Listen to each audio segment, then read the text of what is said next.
ঊর্ধ্বে। তবে যে সমস্ত মা বোনেরা ইসলাম পরিপূর্ণ মানেন তাদের কথা ভিন্ন, যারা পরিপূর্ণ মানেন না তাদের কথা হচ্ছে আবার ভিন্ন। যেমন ডক্টর শফিকুর রহমান সাহেবের বিষয়টা, এটা নিয়ে অনেকেই বিভিন্ন রকমের বাজে মন্তব্য করছে।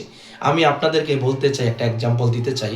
যে সমস্ত উপযুক্ত মেয়ে তার বাবা যখন মারা যায়, অথবা কোনো মেয়ে তার স্বামী যখন, মাত্র বিবাহিত মেয়ে তার স্বামী যখন মারা যায়, তখন তার কষ্টটাকে লাঘব করার জন্য চাচাতো ভাই, জ্যাঠতো ভাই, ফুফাতো ভাই, দেবর অথবা স্বামী তাদেরকে এইভাবে জড়িয়ে ধরে কান্দাকাটি করে যে আমার কি অবস্থা হবে। এই অবস্থাটাকে কিন্তু কেউ বাজে মন্তব্য করে না, খারাপ দৃষ্টিতে দেখে না। এটা হচ্ছে ওই সমস্ত ভাবনদেরকে যারা ইসলাম পরিপূর্ণ মানে না। এবার আসুন ডক্টর শফিকুর রহমানের বিষয়টা। যে মহিলা তাকে জড়িয়ে ধরেছে, ওই মহিলা হচ্ছে এমন এক সন্তানের মা, যেই সন্তানটা ফ্যাসিস্ট বিরোধী আন্দোলনের সময় মর্মাহত হয়েছে, হত্যা হয়েছে, শাহাদত বরণ করেছে। তাই শফিকুর রহমান সাহেবকে দেখে তিনি আবেগ ধরে রাখতে পারে নাই। শুধু এইটা না, আমরা আরও দেখেছি বিএনপির ভাইস চেয়ারম্যান, তাকেও এক মহিলা জড়িয়ে ধরেছে। শুধু তাই না, অনেক ওলামা একরাম যারা নির্বাচন করছে তাদেরকে অনেক মহিলারা হাত বুলিয়ে দিচ্ছে, হাতে ধরছে। আসলে এটা কেন হলো?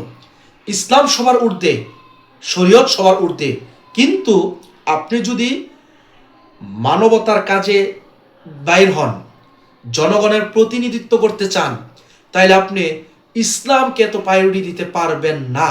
কারণ হচ্ছে তখন মানুষের আবেগ বুঝতে হবে, মেয়েদের আবেগ বুঝতে হবে, পুরুষের আবেগ বুঝতে হবে, মহিলাদের আবেগ বুঝতে হবে। কারণ তারা এমন একজন প্রতিনিধি চায় যে তার সাথে খোলামেলা কথা বলতে পারবে, যে তার সাথে মনের আবেগটা বলতে পারবে।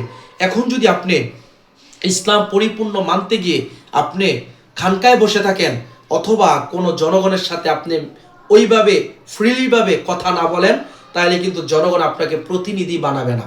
আপনার মাথায় পাগড়ি আছে আলহামদুলিল্লাহ, হাতে তাসবিহ আছে আলহামদুলিল্লাহ, জিকির আজকার করেন আলহামদুলিল্লাহ, এগুলা আপনার জায়গায় রাখতে হবে। আপনি যখন জনগণের প্রতিনিধিত্ব করবেন, তখন কিন্তু জনগণের মতো হয়ে কাজ করতে হবে।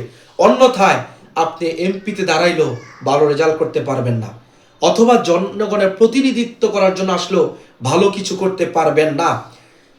আবারও বলছি, ওই মহিলা স্বামী মারা যাওয়ার কারণে এরা যেমন সামাজিক দৃষ্টিকোণ থেকে কেউ খারাপ মন্তব্য করে নাই, তেমনিভাবে এই কাজটাও যখন আপনি জনগণের প্রতিনিধিত্ব করতে আসবেন, অনেক মহিলা অনেকভাবে আপনাকে দেখবে, অনেক কথা বলবে, অনেক কাজের সাথে জড়িত হতে হবে।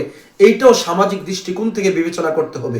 তবে শরীয়ত এবং ইসলাম সবার ঊর্ধ্বে, কিন্তু বর্তমানে বাংলাদেশের যে অবস্থা, এই ক্ষেত্রে আপনি পরিপূর্ণ ইসলাম নিয়ে, শরীয়ত নিয়ে আপনি জনগণের প্রতিনিধিত্ব করতে পারবেন না।